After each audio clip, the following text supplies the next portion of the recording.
What happens when a woman who has spent 6 decades defying every expectation, breaking every rule, and reinventing herself more times than anyone can count, sits down for what should be a victory lap interview, only to have her entire legacy reduced to punchlines about her age and her appearance?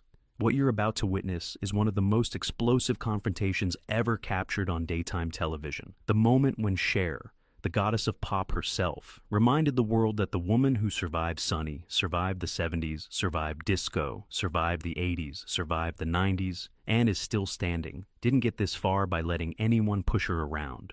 The studio went dead silent. The audience held their breath. And Joy Behar learned the hard way that some icons bite back harder than anyone expects. Before we dive into this incredible story, make sure to subscribe and drop your thoughts in the comments because, trust me, you're gonna want to talk about this one. The morning had started with a buzz of excitement that the production team hadn't felt in months. Cher was coming to the View. Not just any celebrity, but a living legend who had been famous longer than most of the crew had been alive. She had sold over 100 million records worldwide.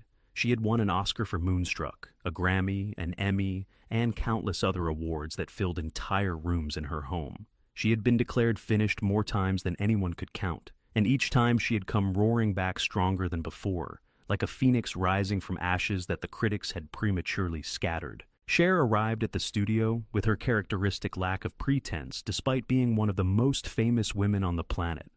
At 78 years old, she still commanded attention the moment she walked into a room, not through volume or dramatics, but through sheer presence that seemed to bend the space around her.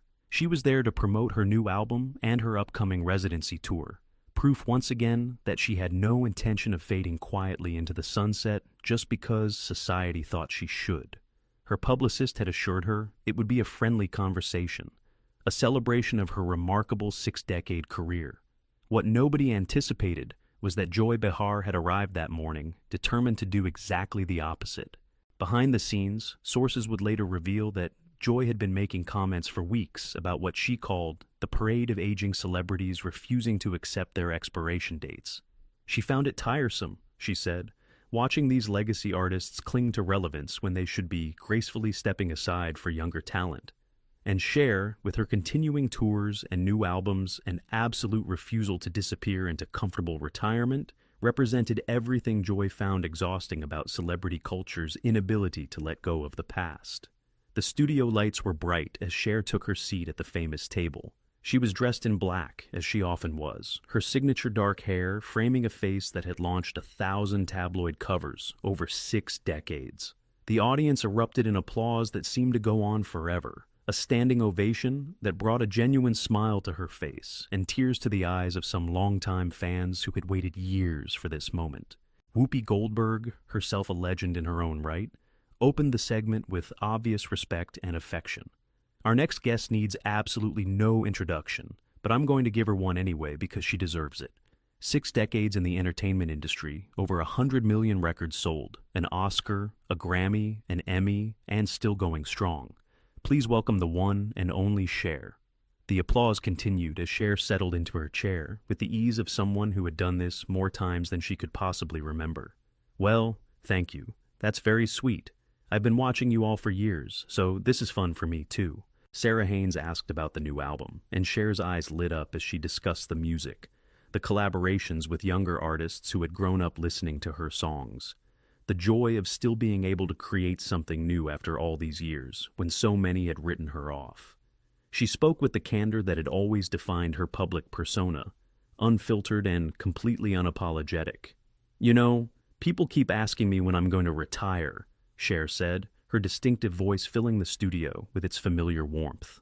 And I keep telling them the same thing. I'll retire when I'm dead. Maybe not even then. I'll probably haunt some Vegas casino and keep performing for the ghost audience. The audience laughed warmly. This was the Cher they had come to see, irreverent and unstoppable, and exactly as sharp as she had always been. For a few minutes, everything felt exactly right. Then Joy Behar leaned forward with that familiar glint in her eyes, and the temperature in the room dropped noticeably. The other hosts recognized that look immediately, the predatory energy that meant Joy was about to go somewhere unexpected and potentially dangerous. So, Cher, Joy began, her voice carrying an edge that made the other hosts shift uncomfortably in their seats. You talk about never retiring, about keeping going forever. But let's be honest here, you're 78 years old. At what point does this stop being inspiring and start being, well, a little sad? Watching someone who clearly should be enjoying their retirement still out there trying to prove something to the world? The question landed like a bomb in the middle of the studio. The audience went completely silent. The other hosts exchanged looks of disbelief. Cher's expression didn't change dramatically, but those who knew her could see something shift behind her eyes, a sharpening of focus that anyone who had crossed her over the decades would recognize as a warning sign that should not be ignored under any circumstances. Sad? Cher repeated the word slowly, as if tasting something unexpectedly bitter. You think it's sad that I'm still doing what I love, that I'm still selling out arenas around the world, that I still have something to say and millions of people who want to hear it? Joy waved her hand dismissively, a gesture that seemed designed to minimize everything Cher had just said and the decades of work behind it. I'm just saying what a lot of people are thinking, but are too polite to say out loud. There comes a point where you have to accept that your moment has passed. You had a great run, Cher, an incredible run. But maybe it's time to let younger artists have the spotlight instead of clinging to it like it's a life raft. Several audience members shifted uncomfortably in their seats. Sunny Hostin looked like she wanted to disappear into the floor. Even Whoopi, who had seen plenty of controversial moments on the show over the years, seemed taken aback by Joy's aggressive directness toward a guest of Cher's stature. Cher leaned back in her chair, and when she spoke, her voice was calm, but carried an edge that could cut through steel. Let me ask you something, Joy. How old are you? Joy seemed caught off guard by the unexpected question. I'm 82. 82, Cher repeated slowly, letting the number hang in the air for everyone to absorb. And you're still sitting at this table every day, sharing your opinions, doing your job, collecting your paycheck. Should you retire? Should you step aside and let younger journalists have the spotlight? Or does your rule about knowing when to quit only apply to other people and not to yourself? The counterattack was swift and devastatingly precise. Joy's face flushed slightly, a crack appearing in her confident exterior for the first time. That's different. I'm not up on stage in revealing costumes pretending I'm still 30 years old. Pretending I'm still 30? Cher's laugh was sharp and humorless. Honey, I've never pretended to be anything I'm not in my entire career. I'm 78 years old, and I look like a 78-year-old woman. I just happen to look like a 78-year-old woman who takes care of herself and refuses to apologize for it. Is that what's really bothering you here? That I haven't let myself go the way you think I should have? The audience murmured with a mix of discomfort and something that might have been approval. Joy pressed forward, seemingly determined not to lose ground in this unexpected battle of wills. What I'm saying is that there's something a little desperate about these endless comeback tours. You've had, 5 farewell tours now? At some point, farewell should actually mean farewell. It starts to look like you just can't let go of the past, can't accept that your time in the spotlight is over. Cher's eyes narrowed dangerously. Let me tell you something about letting go, Joy. I've let go of 2 marriages, including one that was broadcast to millions of people every week. I've let go of people I loved who died too soon. I've let go of decades of my life to an industry that told me over and over again that I was finished, washed up, done, a relic of another era. What I haven't let go of is my right to keep working, keep creating, keep living my life on my own terms. And I never will, no matter how many people like you tell me I should. She leaned forward, her presence suddenly commanding the entire studio in a way that reminded everyone exactly why she had been a star for 6 decades. You want to know what desperate looks like? Desperate is someone who sits behind a desk, taking shots at a woman who's accomplished more in her life than most people could accomplish in 10 lifetimes. Desperate is trying to tear someone down because their refusal to quit makes you uncomfortable about your own choices, your own mortality, your own relevance. That's desperate. The response hit its mark with precision accuracy. Joy's smirk faltered, but she recovered quickly with her characteristic defensive aggression. I'm just pointing out what everyone can see with their own eyes. The plastic surgery, the costumes, the wigs, the whole elaborate production. It's a lot of effort to maintain an illusion that time has somehow passed you by. At what point does it become more about vanity than actual music? The mention of plastic surgery seemed to hang in the air like a thrown gauntlet. Cher's expression shifted to something that looked almost like dark amusement, but there was cold steel underneath it that anyone paying attention could clearly see. "Ah, there it is," Cher said, nodding slowly. "I was wondering how long it would take to get to the plastic surgery. Let's talk about that, Joy, since you brought it up so eagerly. Yes, I've had work done. I've never denied it, not once in my entire career. I've been completely open about it for decades when other people were lying through their teeth. You know why? Because it's my face, my body, my choice. And I don't owe anyone an apology for doing what I want with my own appearance." She turned to address the audience directly, her voice gaining strength and passion. "You know what's interesting? When men in Hollywood get older, they're called distinguished, dignified, silver foxes. They're cast as romantic leads well into their 60s and 70s opposite women half their age. When women get older, we're told to disappear quietly and gracefully. And if we try to maintain our appearance, we're called desperate and fake and plastic. If we don't, we're called washed up and past our prime and letting ourselves go. We can't win either way, so I decided a long time ago to stop playing that rigged game entirely." The audience began to applaud, but Cher wasn't finished. The dam had broken, and decades of deflecting these criticisms with a smile were giving way to something far more powerful and necessary. "I've been famous since I was 18 years old. I've watched this industry chew up and spit out women for 60 years. I've seen talented, brilliant women told they were too old at 30, at 40, at 50. Women who had so much more to give, pushed aside to make room for the next young thing. And I decided early on that I wasn't going to let anyone else define my expiration date. Not the studios, not the critics, not the tabloids, and certainly not people like you, who think their opinion should dictate how I live my life." Joy tried to regain control of the rapidly deteriorating conversation. "But don't you think there's something inauthentic about all of it? The wigs, the costumes, the elaborate productions? Is that really you up there on stage, or is it just a character you've created to hide behind?" Cher's laugh was genuine this time, but it carried a bitter edge that cut through the studio like a knife. "Inauthentic? Let me tell you about authentic, Joy. Authentic is growing up so poor that my mother had to leave me at an orphanage for a while because she couldn't afford to feed me. Authentic is being told I was too weird, too ethnic looking, too different to ever make it in show business. Authentic is having dyslexia so severe that I couldn't read a script properly until I was in my 40s, and having to memorize everything by having someone read it to me over and over again. That's authentic." She paused, her voice dropping to something more intense and personal. "The wigs and the costumes, that's armor. That's what I built to protect the authentic me from a world that was constantly trying to tear me down. And you know what? It worked. I'm still here. How many of the people who said I was finished are still relevant today? How many of the critics who wrote me off are still being talked about?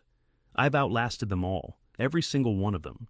And I did it by being exactly who I wanted to be, not who anyone else thought I should be." The studio was completely silent now, hanging on her every word. Even Joy seemed to be processing the weight of what had just been said. "But let's get back to your question about letting go," Cher continued, her voice gaining a painful intensity. "You want to know about letting go? I stood at Sonny's funeral after spending years watching the media turn our divorce into entertainment, into jokes, into punchlines that followed me everywhere. I stood at that podium and eulogized the man I had loved and hated and loved again, the father of my child, while cameras captured every tear for the evening news. That's letting go." Her voice cracked slightly, but she pressed on with determination. "I watched my child struggle with their identity for years before coming out as transgender.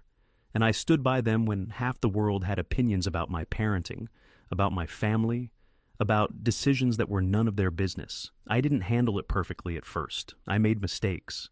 But I learned and I grew, and I supported my child through one of the most difficult journeys a person can take. I've buried friends, lovers, colleagues. I've said goodbye to more people than I can count.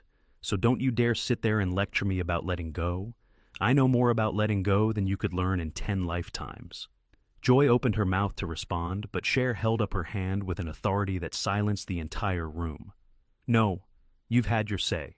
You've questioned my relevance, my authenticity, my appearance, my right to keep working. Now you're going to hear mine. She stood up, her full presence commanding the studio in a way that reminded everyone exactly why she had been a star for 6 decades. I started performing when Kennedy was president. I've survived Vietnam, Watergate, disco, Reagan, 2 Bushes, and everything in between. I've had #1 hits in 6 consecutive decades. 6.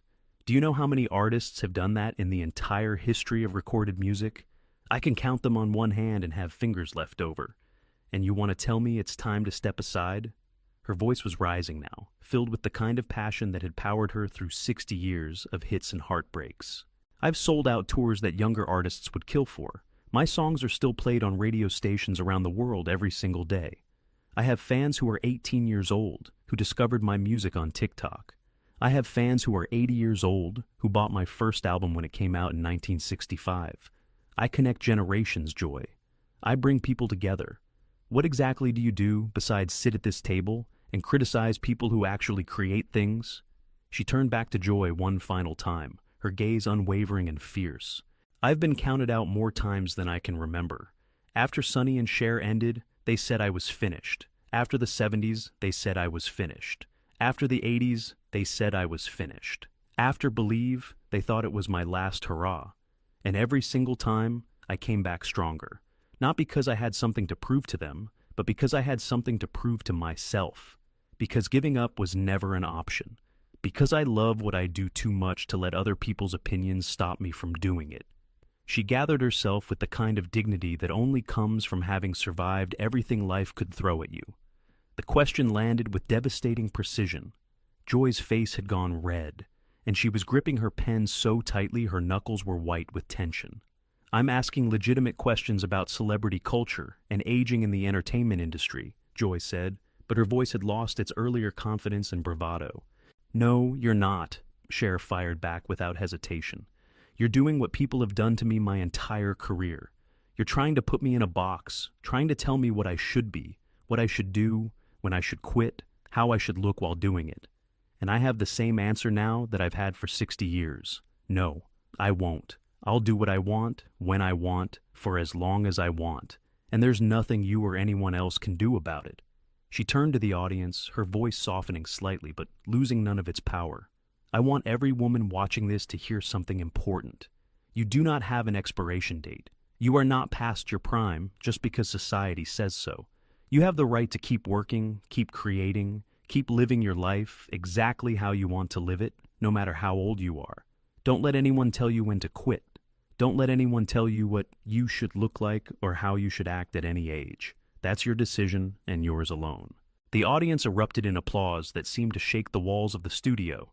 Cher acknowledged them with a nod before turning back to Joy, her expression shifting to something that might have been pity. You know what the difference between us is, Joy? I've spent my life building things. Albums, tours, movies. A career that spans 6 decades. I've created joy for millions of people around the world. I've given them songs to dance to cry to fall in love to. What have you built? What will you leave behind? A collection of insults and hot takes that nobody will remember a year from now? She shook her head slowly. I feel sorry for you, Joy. I really do. Because somewhere along the way, you decided that tearing people down was easier than building them up. You decided that cynicism was the same thing as sophistication. But all you've really done today is show everyone watching exactly who you are. She gathered herself with the kind of dignity that only comes from having survived everything life could throw at you. And who I am is someone who's going to walk out of this studio, get on a plane, and perform for 20,000 people who paid good money to see me sing. And then I'm going to do it again tomorrow night and the night after that, and for as long as I damn well please. Because I'm Cher, and I don't quit. I never have, and I never will. With that, she walked off the stage with the same confidence that had carried her through 6 decades of fame. The audience erupted in thunderous applause, and Joy Behar remained at the table, looking like someone who had just learned a very difficult lesson about picking fights with living legends. What do you think about this incredible confrontation? Was Joy Behar out of line, or was she just doing her job? Drop your thoughts in the comments below, and make sure to subscribe for more stories that will absolutely leave you speechless.